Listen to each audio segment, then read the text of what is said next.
This 40-hour work week is a model built on male privilege, on power, on access, not on the reality that most women face. We as a society have been conditioned to measure our worth by our output, grades, promotions, productivity. If we have the output that people are looking for, then we will be seen as worthy, right? But that's really not the case.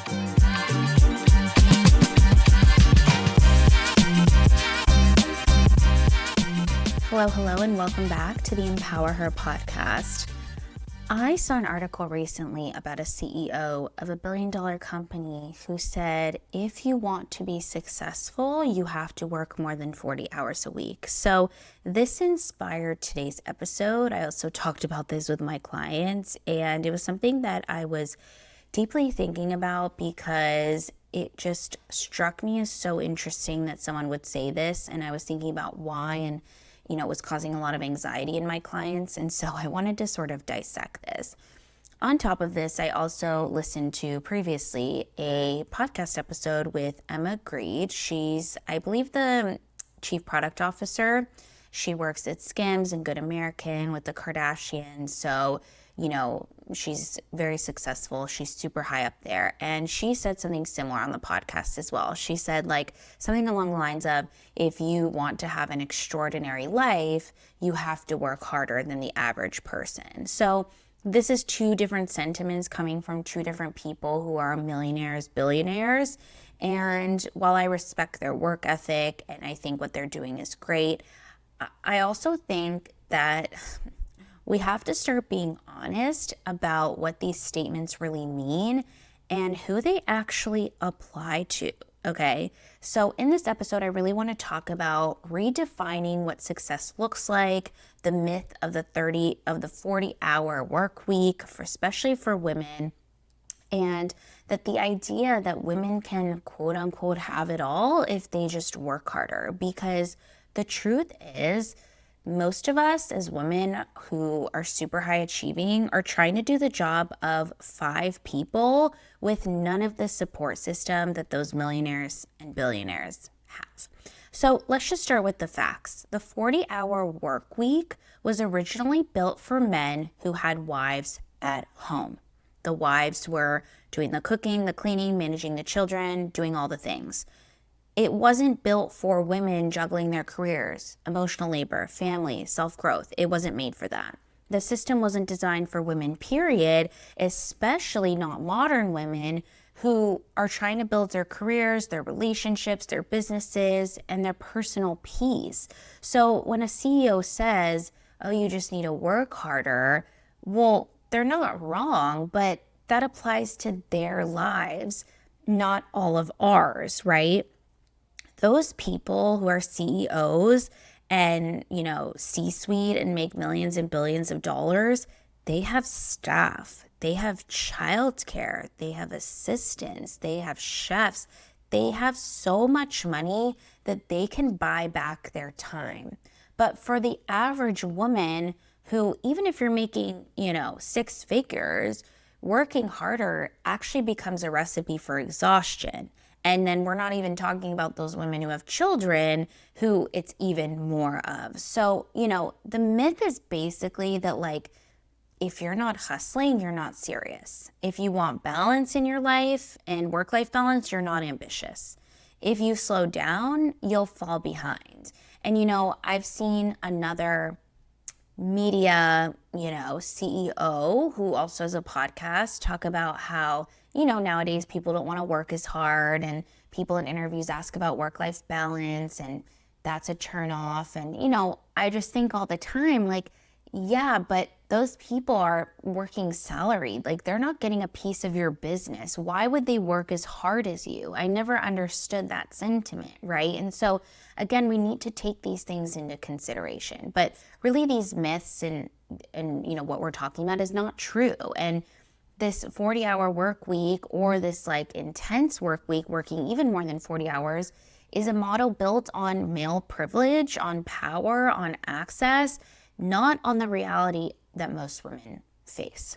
So, the reason that we keep continuing to believe this and why it's so ingrained in us is because we as a society, and especially as women, have been conditioned to measure our worth by our output, right? Think of grades, promotions, productivity, the relationships that we're in. Are we married or not? Do we have kids? It's all about the output. What is the output? If we have the output that people are looking for, then we will be seen as worthy, right? That's what we've been told and conditioned to believe. And as women, we also internalize this idea that working more equals being more valuable. But that's really not the case. But especially, women, but neurodivergent women and high achievers, there's this guilt attached to rest. There's this guilt attached to it that if we don't do those things that they want us to do, or that we've been conditioned to want to do, then we're supposed to feel guilty. Because at the end of the day, if we're looking at the corporate world rewards the people who show up the loudest, not the ones who work the smartest, right? That's typically what happens. And we see people like Emma Grede or CEOs on LinkedIn or podcasts or wherever talking about hard work. And what we do is we confuse their version of success as the only version of success. But context really, really matters, right? And again, they're not wrong for saying what they're saying. They're not wrong for that. But you're also not wrong for wanting something different, right?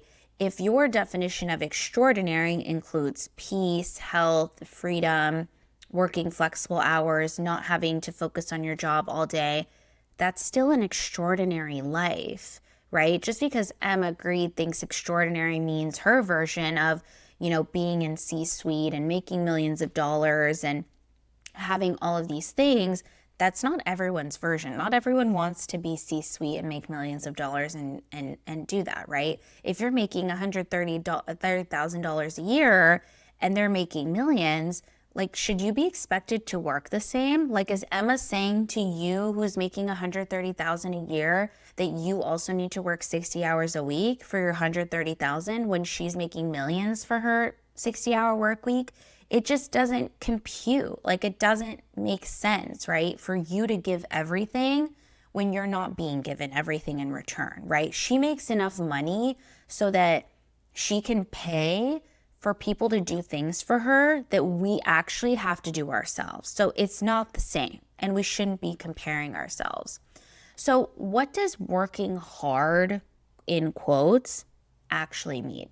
So working hard doesn't have to mean working constantly. It just doesn't at the end of the day. It can mean working with focus and having boundaries. It can mean working in alignment with your energy, not against it.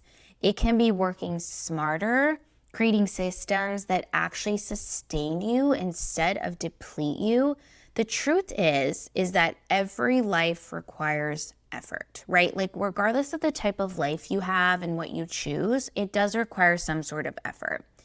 But the effort and the type of effort doesn't look the same for everyone. It depends on the life that you want.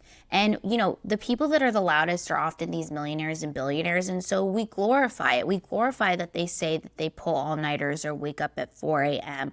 But no one talks about the women or their partners or those people behind them that are quietly holding the companies, the households, and holding themselves together, that are their support system, right? We don't talk about that.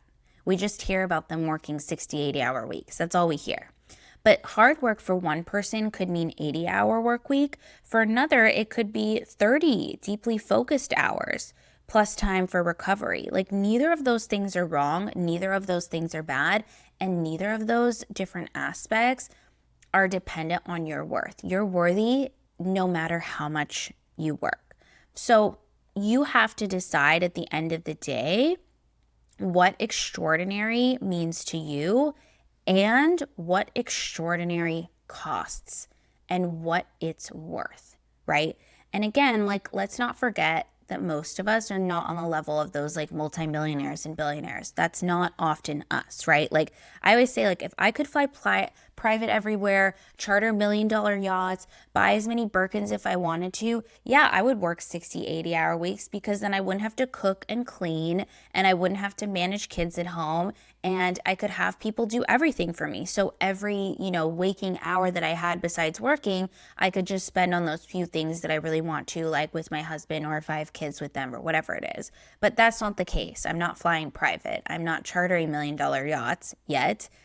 We can manifest, but I'm not at that level. And so why would I give up all of my time when doing so isn't going to get me necessarily to that level? Like, let's be so for real. That's usually not what gets us to multimillionaire and billionaire status, right? But that's a whole other, conversation.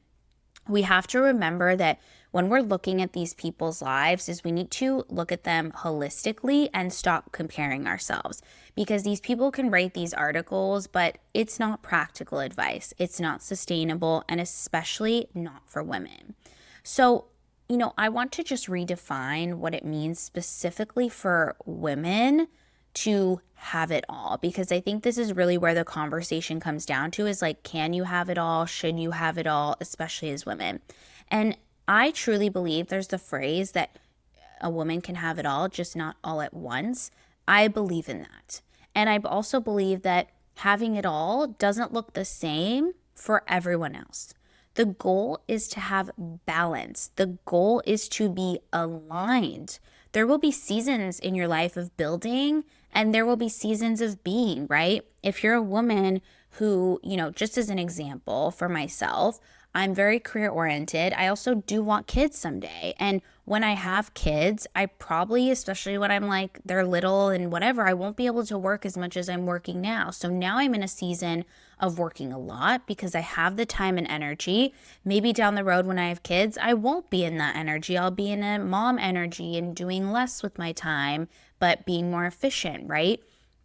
I can still have it all. I'll still, in my lifespan, have the career, have the family, have all the things, but it's not necessarily that I'm doing everything at once. Because at the end of the day, like, just practically speaking, there physically aren't enough hours in the day to do everything, right? Like right now, I work long hours, I cook, I clean, I have the house in order, but maybe if I have kids, I won't be doing as much cooking and cleaning or as much working, or I'll have to sort of divvy up how I spend my time.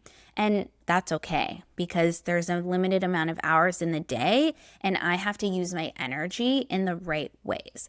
So the goal is to define what success looks like for yourself. So think about like what it is you actually want. What are you willing to give up for success? What are you also not willing to give up? And also, like, understanding your definition of energy can include things like mental health, your relationships, your energy management, right?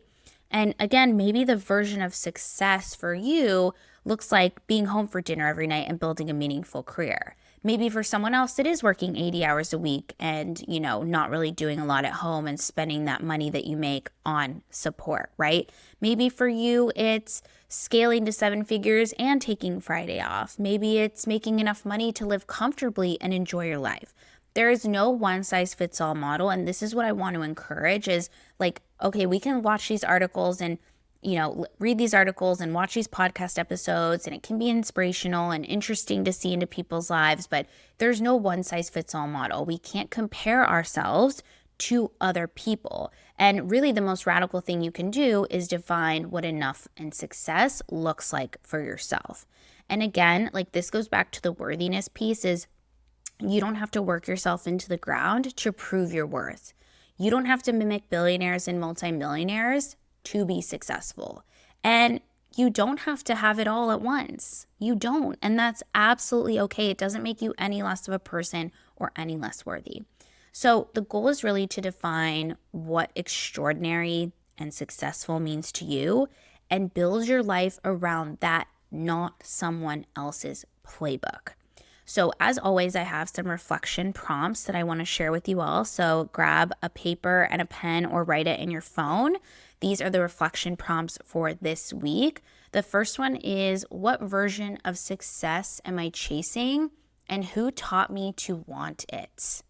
The next reflection prompt is, what would my life look like if I worked in alignment with my energy instead of against it? And the third reflection prompt is, what does quote unquote having it all actually mean to me in this season of my life? Okay.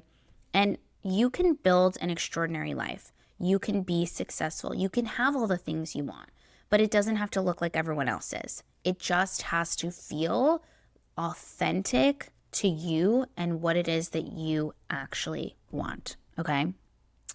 I hope you enjoyed this episode. Very interesting topic. Lots of good conversations on this I've been having. So let's definitely keep the conversation going and let me know your thoughts. I hope you all have an amazing rest of your week, and I'll catch you in the next episode.